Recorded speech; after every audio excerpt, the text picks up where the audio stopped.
우리가 살아가는 이 세상은 철저하게 경쟁 시대죠. 경쟁 시대. 좀 과하게 얘기하면 우리는 태어나면서부터 죽을 때까지 늘 경쟁하며 살아갑니다.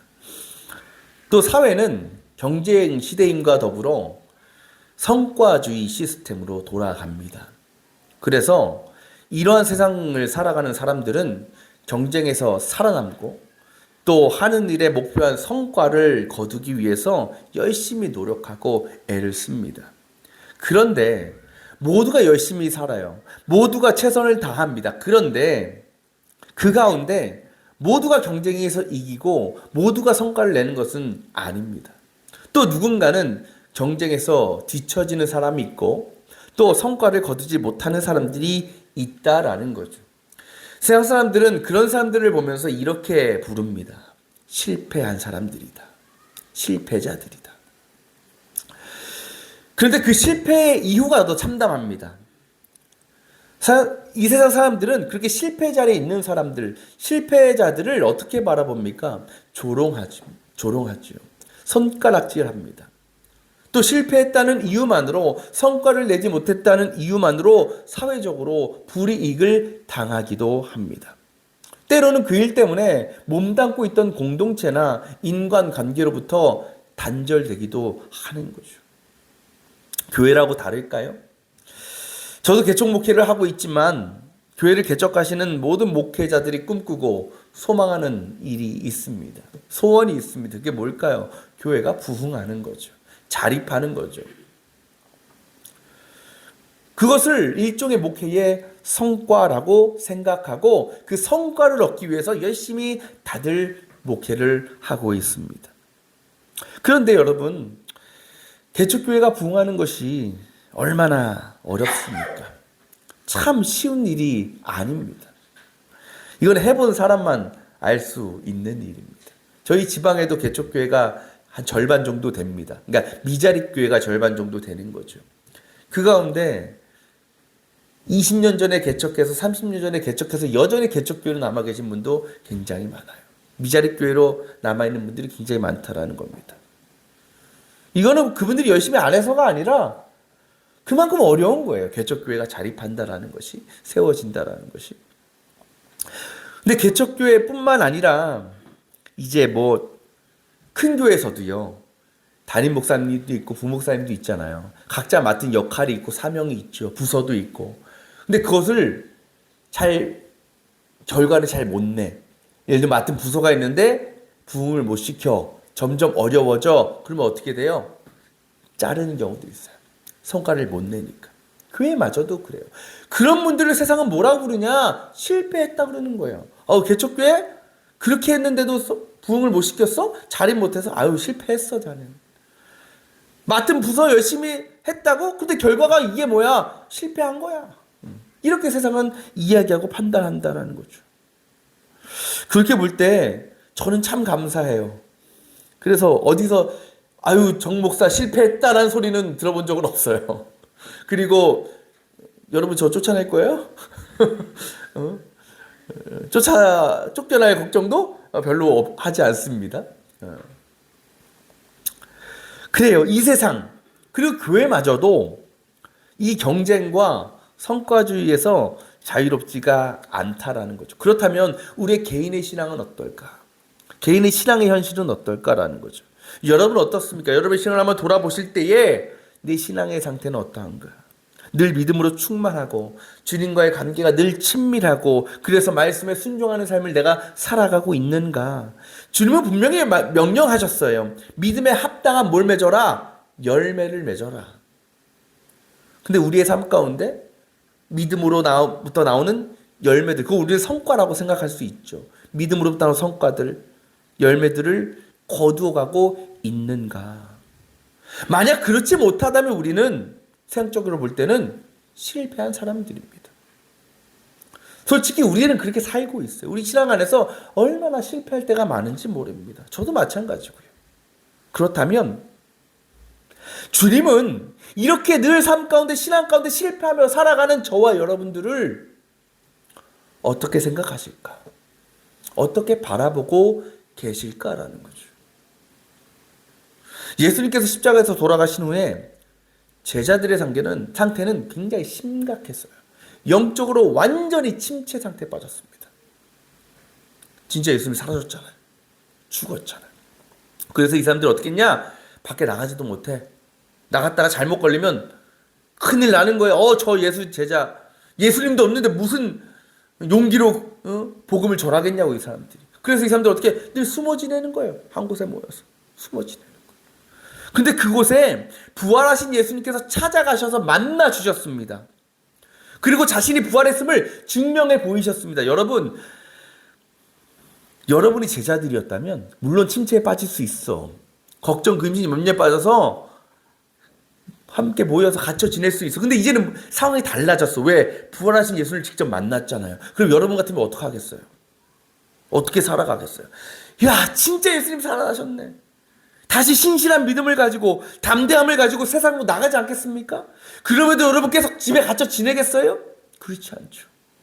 왜? 예수님 살아나셨으니까. 부활하셨으니까. 그 부활 소식을, 복음을 세상에 나가 전하지 않겠습니까? 여러분, 제자들의 반응이, 특히나 수제자라고 불렸던 베드로의 반응이 너무나 이상한 거예요. 3절에 베드로가 뭐라고 얘기합니까? 다른 제자들에게 나는 고기나 잡으러 가겠습니다. 고기나 잡으러 가겠습니다. 근데 베드로의 말에 다른 제자들이 뭐라 그래요? 야, 지금 예수님 부활하셨는데 지금 무슨 고기 잡으러 가냐? 우리 빨리 나가서 복음 전해야지. 예수님 부활하신 거 빨리 알려줘야지. 이랬습니까? 성경에 뭐라 그래요? 그들도 따라갔다라 그래요. 베드로가 고기 잡겠다고 하니까 다른 제자들, 야, 그럼 우리 같이 가자. 나도 고기나 잡을랜다. 그리고 따라간 겁니다. 어디로?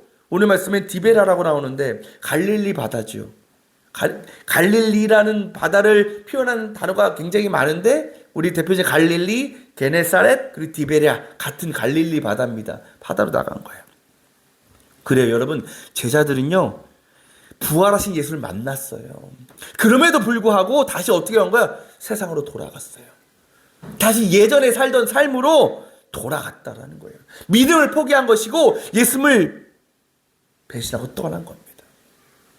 여러분, 왜 제자들은 부활하신 예수님을 직접 만났음에도 불구하고 예수님을 버리고 세상으로 돌아간 것일까요? 아마도 그들의 마음에 용기가 없었던 것 같아요. 다시 예수님의 제자로서 사명을 감당할 용기가 별로 없었던 것 같아요. 특히 베드로의 경우는 어때요? 예수님 돌아가시기 전에 예수님 물어보시잖아요. 닭이 3번 울기 전에 나를 배신할 거다. 그때 뭐라고 베드로가, 무슨 예수님 말도 안 되는 소리. 제가 예수님 얼마나 사랑하는데, 제가 믿음이 얼마나 좋은데 주님 배신합니까? 걱정하지 마세요. 근데 실제로 3번 부인하고 예수를 모른 채 했어요. 그때 베드로가 닭이 3번 우는 걸 듣고 뭐라 그랬어요? 통곡하며 울었다 그래요. 얼마나 부끄러웠는지. 그렇게 자신만만했던 자신인데 배신하고 있는 거예요. 얼마나 면목이 없었겠어요. 그때 베드로의 신앙과 영혼은 완전히 무너진 거예요. 회복할 수가 없는 거예요. 그래서 부활하신 예수를 만났어도 그게 다시 막 살아나지가 않는 거예요. 얼마나 무너졌던지. 그런 상황에서 베드로는요, 어떤 생각을 했냐? 내가 이렇게 살 바엔 그냥 다시 세상으로 돌아가서 내 예전 삶으로 돌아가서 하던 일이나 하는 게 더 낫겠다. 왜? 베드로는 뭐였으니까? 직업이 어부였으니까. 우리도요, 때로 베드로처럼 믿음을 포기하고 세상으로 돌아갈 때가 많습니다. 하나님 잘 믿고 신앙생활 잘 하다가도 어떤 신앙의 문제와 어려움들 혹은 세상의 어떤 여러 가지 이유들로 인해서 과거의 삶으로 돌아갈 때가 있다는 거죠. 근데 우리가 그럴 때 이렇게 생각합니다. 많은 분들이. 야, 내가 하나님 믿으면서 신앙생활 하면서 사는 것보다 세상으로 돌아가서 내 마음대로 내가 하고 싶은 대로 사는 게 나한테 더 유익일 거다라고. 여러분, 그렇지 않아요, 정말? 우리가 사실 믿음 생활 한다는 게 쉽지 않아요. 우리가 우리의 시간도 내어드려야 되고 우리의 물질도 내어드려야 되고 때로는 내가 할 수 있는 좋은 일들도 많이 포기하고 내려놓을 때가 너무나 많지요. 그것 때문에 시험 드는 분들도 있어요. 그래서 그분들이 교회를 떠나면서 신앙을 내려놓으면서 하는 이야기가 뭐냐? 마음속 생각이 뭐냐? 아이고, 내가 이렇게 뭐 이렇게 힘들게 사나? 내가 신앙 떠나면 믿음 내려놓으면 더 이상 내 시간도 빼앗기지 않고 내 물질도 빼앗기지 않고 내가 하고 싶은 대로 마음껏 살 텐데 내 삶은 더 행복해지고 윤택해질 텐데라고 생각해요. 정말 그럴까요? 여러분? 정말 하나님 떠나고 믿음 내려놓으면 내가 이전에 하나님을 위해서 교회를 위해서 헌신하고 희생했던 내가 양보했던 모든 것들이 그만큼 다 채워지고 기쁨을 누리게 되는 걸까요? 베드로를 보세요. 베드로가 예수님을 버리고 다시 업으로 돌아갔습니다. 갈릴리 바다로 돌아갔습니다. 그래서 뭐 했어요? 그물을 던졌죠. 그때 그가 기대한 일이 뭐였을까요? 그래, 기왕 이렇게 된 거 물고기나 많이 잡자. 고기나 많이 낚자. 그리고 그 일은 베드로에겐 식은 죽 먹기였어요. 왜? 베테랑 어부였으니까. 베드로보다 물고기 잡는 사람은 별로 없었어요. 그 기대하고 간 거예요. 근데 여러분 어떻습니까? 그 결과가 뭡니까? 3절에 기록하죠. 그러나 그날 밤에는 고기를 한 마리도 잡지 못하였다. 그래요. 예수님을 떠나서 다시 세상으로 돌아가면 뭔가 삶도 변화되고 더 유익이 될 줄 알았는데 그게 아니더라는 거예요. 그는 다시 한번 뭘 경험한 거야? 실패를 경험한 거예요. 이전에가 신앙의 실패였다면 이제는 세상에서의 삶의 실패를 경험한 겁니다. 그래요. 여러분, 그런 제자들을 보시면서 그런 베드로를 보시면서 예수님이 어떤 마음이었을까요? 여러분 같으면 어떻겠어요? 저 같으면 엄청 괘씸하지 않았겠어요? 저 은혜도 모르는 놈들. 내가 직접 찾아와서 내가 부활했다는 걸 증명해 줬는데 그것도 어떻게 내 손에 못 자고 창자까지 보여주면서 내가 부활했다는 것이 사실임을 증명해 줬음에도 불구하고 그들이 회개하고 주님 내가 다시 제자로 살겠습니다. 다시 사명 감당하겠습니다라고 하기커녕 다시 세상으로 돌아가는 모습을 볼 때 주님이 얼마나 마음이 아프시고 속상하셨을까? 분노하셨을까? 인간적이라면. 그리고 다시 어부의 삶으로 돌아갔는데 물고기도 한 마리 못 잡네? 여러분 그거 보면 저 같아도 그랬을 것 같아요. 아유 쌤통이다 이 새끼들. 내 저럴 줄 알았다 너희들. 그러지 않았겠어요? 여러분 그렇다면요 예수님은 그런 괘씸하고 실패한 제자들을 다시 찾으실 이유가 있어요 없어요? 없어요. 뭐하러 저런 놈들. 여러분 예수님의 제자가 될 사람들 그 사람들 뿐이겠어요? 그들 말고 예수님 따르겠다고 하는 사람들이 없겠냐고요. 줄 쓸 겁니다. 제자로 삼으시겠다고 하면. 그럼 주님은 아유 저런 놈들 필요 없어. 다시 나가셔서 다른 어부를 찾아오시든지 다른 사람들을 모집해서 그 가운데 아주 철저하게 오디션을 거쳐서 제자로 삼으실 수도 있어요. 그럼 문제는 해결되는 거예요.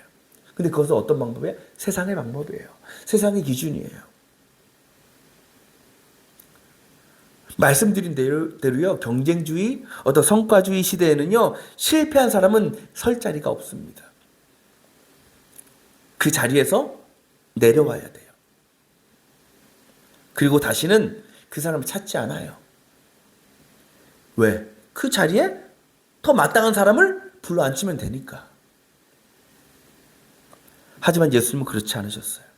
자신을 버리고 세상으로 돌아간 제자들에게 예수님이 보이신 반응이 무엇입니까? 4절 말씀에 주님은 이렇게 하셨다고 기록되죠. 그때 예수께서 바닷가에 들어서셨다. 이게 뭐예요?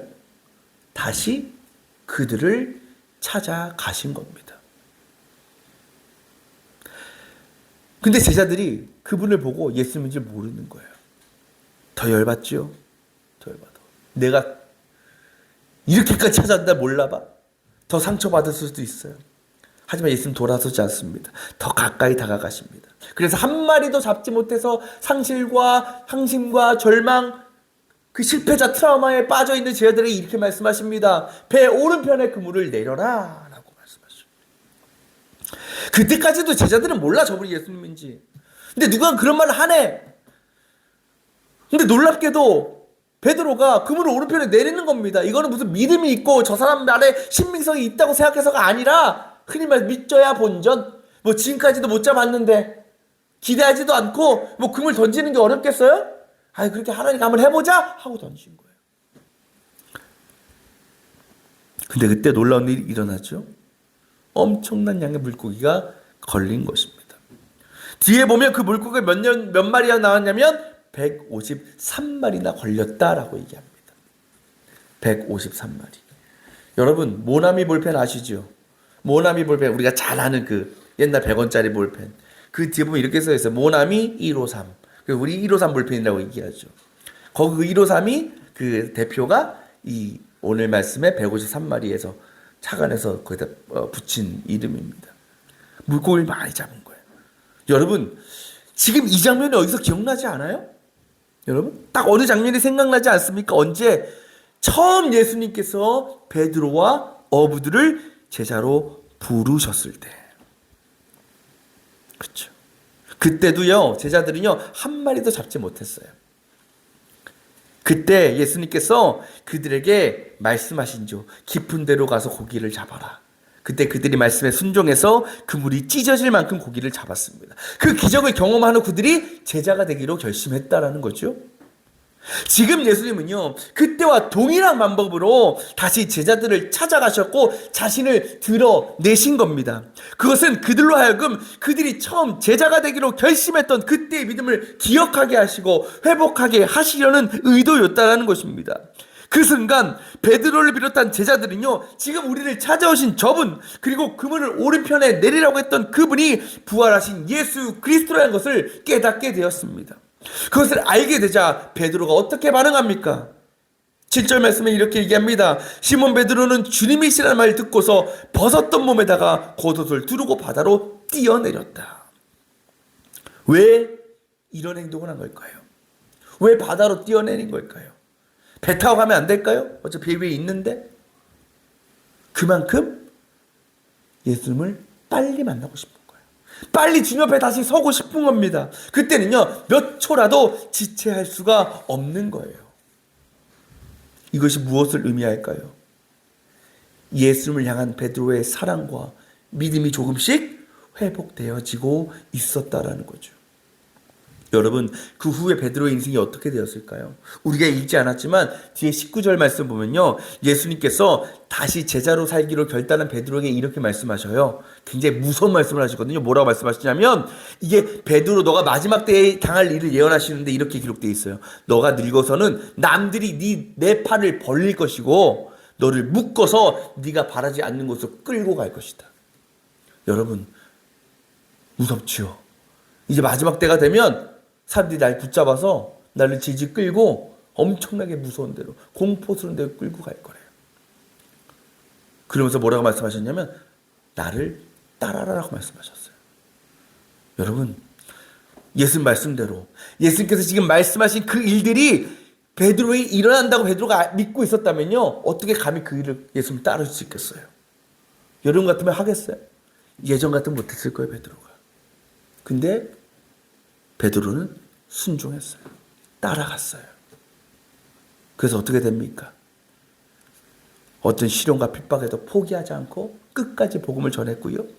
그러다가 옥에 갇히기도 하고 정말 예수님의 예언처럼 사람들에게 끌려가서 고통을 당하다가 마지막에는 십자가에 거꾸로 매달려서 순교하였다는 거예요. 베드로가 왜 거꾸로 매달렸는지 아십니까? 스스로 그 결정한 거예요. 왜? 예수님도 달려 돌아가셨잖아요. 예수님께서도 멀쩡히 서서 돌아가셨는데 내가 어떻게 예수님처럼 똑같이 그렇게 죽을 수 있겠냐. 나는 거꾸로 매달려 죽겠다. 여러분 그것은요 억지로 한 것이 아니고 마지못해 한 것이 아니고요.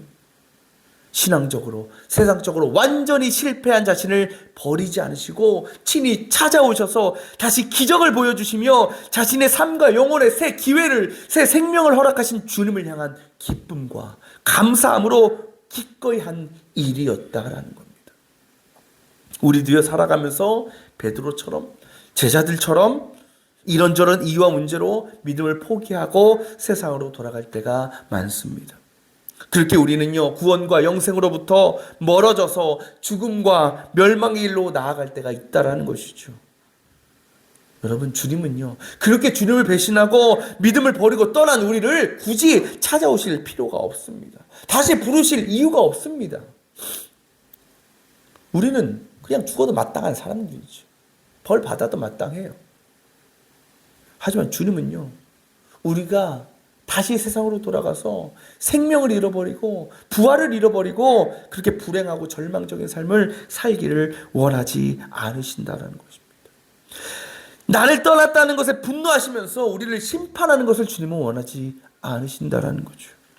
오히려 주님은 우리가 돌아간 세상 가운데 다시 찾아오셔서 우리를 부르시는 것입니다. 때로는 제자들에게 그러시던 것처럼 우리가 주님을 처음 만났을 때의 그 감격과 기쁨을 기억하게 하시는 은혜를 부어주시기도 하는 것입니다.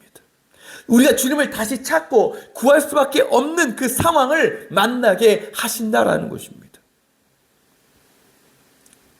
주님은 어떤 분이시냐? 99마리의 양이 있어도 한 마리 잃은 양을 위해서 목숨을 걸고 그 양을 찾아가시는 사랑의 목자이시기 때문이죠. 이것이 무엇을 의미합니까? 우리가 실패했어도 다시 세상으로 돌아갔어도 주님은 우리에게 다시 주님께로 나아갈 수 있는 기회를 주신다라는 겁니다. 그때 우리는 뭘 해야 되겠습니까?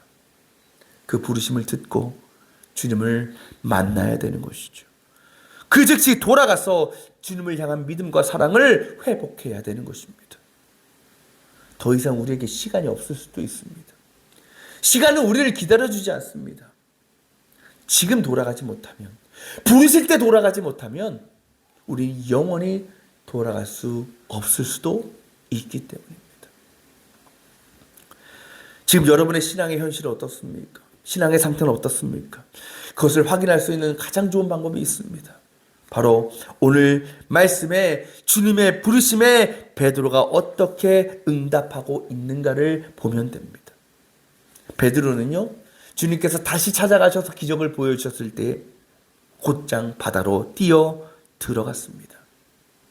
주님을 만날 수 있는 기회를, 주님께 나의 사랑을 고백할 수 있는 그 시간을 조금도 지체하지 않고 달려갔습니다.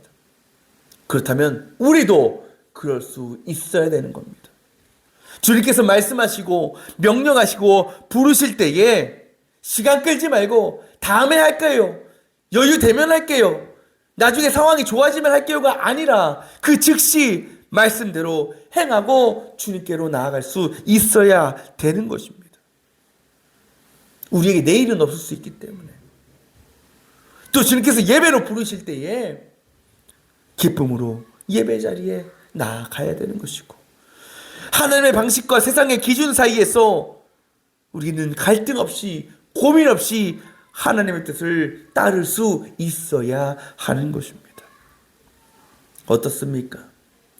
지금 여러분 자신의 믿음의 현실이, 수준이 어느 정도 파악되지 않으십니까? 솔직히 너무도 부끄럽고 연약한 우리의 믿음입니다. 지금도 여전히 철저히 믿음으로 실패하며 살아가고 있는 우리들입니다. 근데 여러분, 언제까지 그렇게 실패하고만 살 거예요? 언제까지 그 실패자로 살아가실 겁니까? 때로 실패할 수 있어요. 주님 떠날 수 있어요. 우린 연약하니까. 중요한 것은 그 실패를 빨리 극복하는 것입니다. 빨리 그 실패의 자리를 벗어나는 것입니다. 수없이 실패하고 무너져가는 우리가 하나님께로 나아올 수 있는 것은, 그럼에도 주님은 우리를 포기하지 않으시고 부르셨기 때문이죠. 그것이 우리에게 은혜인 것입니다. 그래요, 여러분, 우리가 포기하지 않으면 주님은 절대 포기하지 않으십니다. 주님은요, 지금도 우리의 잃었던 믿음과 사랑을 회복시키고 이 세상으로부터 우리를 건져내시기 위해서 우리를 찾고 부르고 계십니다. 그래서 저와 여러분이 이 자리에 나올 수 있음을 여러분 기억하시길 바랍니다. 그 부르심에 즉시 응답해서 우리가 나온 것입니다. 그래요, 여러분. 앞으로 우리가 살아갈 때에 또 실패할 수 있죠. 또 넘어질 수 있습니다. 하지만 그 실패 자리에 오래 머물러 있지 말고 주님이 허락하시는 성공의 기회, 부활의 기회를 잘 잡을 수 있는 저의 여러분 되시기를 원합니다. 그렇게 다시는 주님을 떠나거나 세상으로 돌아가지 않고 끝까지 믿음의 삶, 주님께서 부르신 제자의 사명을 잘 감당하며 믿음의 풍성한 열매를 거두며 세상 가운데 승리하며 살아갈 수 있는 저와 여러분이 다 되시기를 주님의 이름으로 축원합니다.